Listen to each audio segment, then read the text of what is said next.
అదే RTV app వార్తల్ని క్షణాల్లో చదివే అవకాశం ఉంటుంది. ఒక న్యూస్ పేపర్, ఒక టెలివిజన్ ఛానల్ మీ చేతుల్లో ఎప్పుడూ ఉంటాయి.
అది వేసుకోండి స్వామి.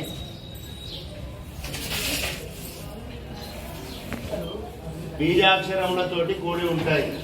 ఆల్రెడీ దీని వెనకాల మనకు గరుడుడి ప్రాణ ప్రతిష్టాయ.